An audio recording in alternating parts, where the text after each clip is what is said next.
या आज राष्ट्रीय शिक्षण क्रांती अभियान एज्युटेकचं ऑफिस म्हणजे संपर्क कार्यालय, जसं आपण बघतो संपर्क कार्यालय आजकाल याचं असतं काय पक्षाचं असतं, BJP असं, राष्ट्रवादी असं, शिवसेना असं, त्यांचं संपर्क कार्यालय असतं.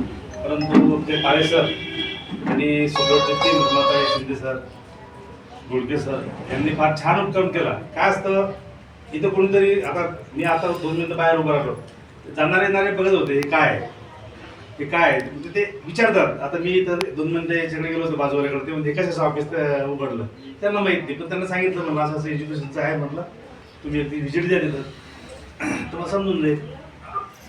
तर मग अशा पद्धतीने जर तुम्ही जर चांगल्या पद्धतीने सुरुवात केली आणि अशी सुरुवात तुमच्या या यशाला भरभरून यश येऊ, चांगले विद्यार्थी मिळू, तुम्हाला चांगली टीम तयार हो, मी तुम्हाला शुभेच्छा देतो. शिंदे सर इथं लहान पोरांना या पुढे या छोट्या मुलांना पुढे येऊ दे. जे नवीन आले त्यांना पुढे बसू दे. आपल्या लेडीज पण जे नवीन येते त्यांना पुढे बसू द्या. नवीन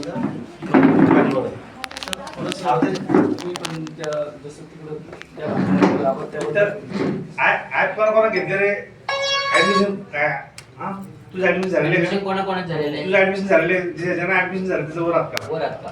व्हेरी गुड. काय कोण झालं ऍडमिशन? धीरज शिंदे. हे बाळा तू पुढे ये. इथं पॅनल पण हो, कोणाची? ये ना. इथं बस पुढे बस. ते तुम्ही बोलले ते ज्यांचे ऍडमिशन झाले त्यांच्यासाठी टाळ्या. आता तुझं झालं ना. पहिली गोष्ट अशी तुम्हाला किती दिवस झाले सर? तर हे बंद कर, लाईट गेली का? हा 3-4 दिवस झाले. व्यवस्थित अभ्यास होतो? काही प्रॉब्लेम आहे तुम्हाला? काही अडचण क्विज वगैरे सेमीला आहे का मराठीला? CBSE ला आहे का? बरं.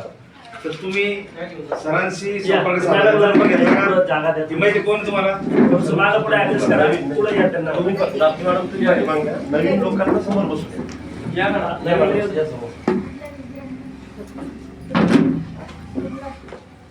नवीन गेट न लागले सर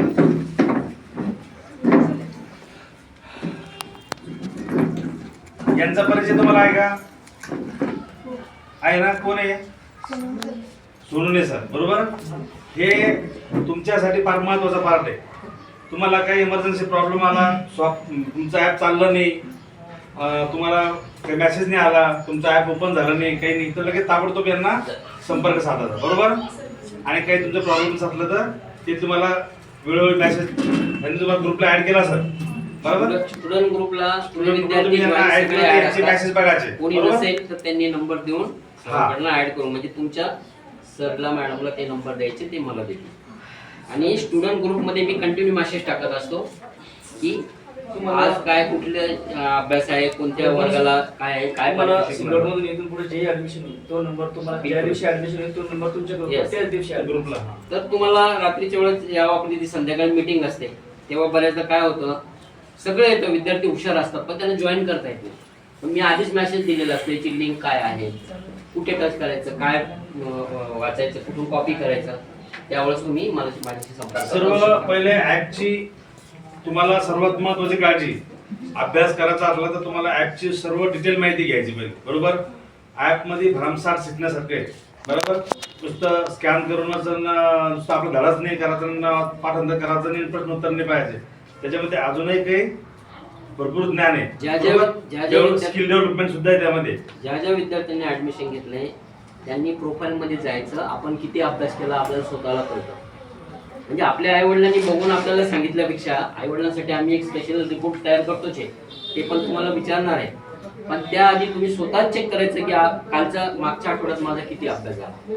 त्याच्यासाठी प्रोफाईल मध्ये जाऊन तुम्ही तिथे रिपोर्ट्स दिले, फक्त डिलीट कॉलम सोडून बाकी सर्व करायचं. डिलीट करायचं नाही, कोणी ऍप डिलीट करायचं नाही. ऍप डिलीट केल्यावर लवकर जॉईन नाही होत आहे सर, परत कस्टमर केअरला डिटेल द्यावं लागते, मग कस्टमर केअर तिकडनं ओके केल्यावरच तुम्ही जॉईन होतात. तर प्रोफाईल मध्ये जो डिलीटचा कॉलम आहे त्याला कोणीही हात लावायचा नाही.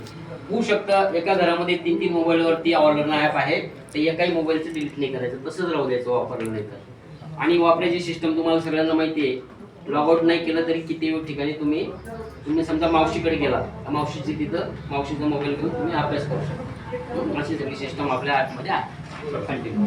थँक्यू. मग समजलं टेक्निकल प्रॉब्लेम तुमचा महत्त्वाचा पार्ट तुमचा हा आहे बरोबर, की तुम्हाला ॲप चांगलं चालवता आला पाहिजे. काही प्रॉब्लेम्स असले तर त्याला वेळ करायचा नाही, लगेच तत्काळ सरांना फोन करून तुम्ही विचारून घ्या. मेसेज टाकला तरी आणि यांचे जे पालक आहेत तर त्यांनी सुद्धा थोडी काळजी घ्यायची. आपला मुलगा अभ्यास करतो की नाही करतो त्याच्यावर थोडं लक्ष द्यायचं. ही तुमची स्वतःची जबाबदारी आहे. त्यांनी ॲडमिशन घेतलं, तुम्ही पैसे भरले, मग झालं नाही, तो अभ्यास करतो की नाही करतो, तुम्ही त्याला मोबाईल किती वेळ देता, एखाद्या वेळेस घरात एकच मोबाईल असतो, असाही प्रॉब्लेम होतो. आणि तो वडिलाचा मोबाईल तो यूज करतो, त्यावेळेस वडिलांनी त्याला 100% 1 तास 1.5 तास त्याला मोबाईल 100% द्यायला पाहिजे. आणि देऊन त्याला अभ्यास करायला लावायचा. आणि त्याच्यानंतर पुन्हा त्याला 5 मिनिटं द्यायचे की तू काय अभ्यास केला ते मला थोडं चेक करून दाखव. त्याच्यामध्ये आपल्याला टेस्ट आहे ना, असेसमेंट पप्पासमोर करून दाखवायचं ताबडतोब. त्यांनाही कळतं की आपल्या मुलांनी काय केलं काही नाही, बरोबर. चला, तुमचा पाठ झाला, तुमच्या पालकात सुद्धा पाठ झाला. आता राहिली लीडर मंडळी. तर तुम्ही सुद्धा काय करायचं, शाळेमध्ये प्रत्येक शाळेत कॅम्प तुम्ही आता घेताच, तुम्ही तर हे केलं, परंतु फॉलोअप हा फार महत्वाचा आहे. तुम्ही त्यांना आता इथं तुम्ही आता काय करायचं, एक कंटिन्यू मध्ये 19 दिवस बसायचं. ऑफिस उघडलं म्हणजे नुसतं येऊन 24 तास आमचं ऑफिस. हा, आणि इथं बसल्यानंतर त्यांना ही वही द्यायची फॉलोअपची. आणि व्हिजिटर सर तिकडे मुलांना त्यांना घेऊन येतो. गाडी घेऊन गाडी किती जण आले गाडी 4-5 मुलं गाड्यावर आले, त्याने फक्त आपल्याला बरोबर आहे. जे जे तुम्ही शाळेवर गेले तर शाळेवर 1 आणि 2 आपण नंबर येत नाही आपल्याला. तुम्ही क्यूज जर घेतले, तर प्रश्न उत्तर जर घेतले तर तुम्हाला काय 100-200 नंबर येतात. आणि 100-200 नंबर लावायला प्रत्येकाचा वेळ वेगवेगळा असतो, लक्षात ठेवा. आपण फोन लावू आणि ते पालक उचलूनच असे काही गॅरंटी नाही. म्हणजे ती क्विज अवेलेबल म्हणजे आमच्याकडे तर आपल्याकडे नाही. आम्हाला सिनियरच्या मध्ये काय फॉर्मॅट द्यायचं का तुम्हाला देऊ द्या. चालेल. माझ्याकडे आहे, मी देतो. आहे माझ्याकडे. जे जसं तुम्हाला पीडीएफ टाकून देतो. तुम्हाला पीडीएफ टाकून देतो, तुम्ही त्याला झेरॉक्स मारून घ्या. 500 झेरॉक्स मारून घ्यायचे कटीस. हे म्हणजे स्वस्त पडतात, म्हणजे 500 घेतलं म्हणजे प्रत्येकाला वाढून द्यायचं.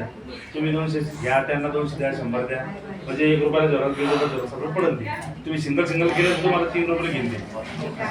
तर काय करायचं माहिती का, 100 कॉल जर आपण केले, 100 कॉल तर आपण नाही करू शकत एखादी सर.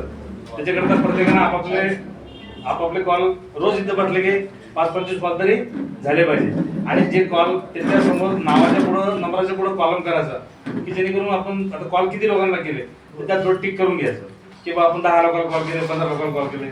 त्याच्या समोरचं पान ओपन ठेवायचं, की 1, 2, 3 म्हणजे किती वेळ त्याला टिक केलं हे पण आपल्या लक्षात असलं पाहिजे.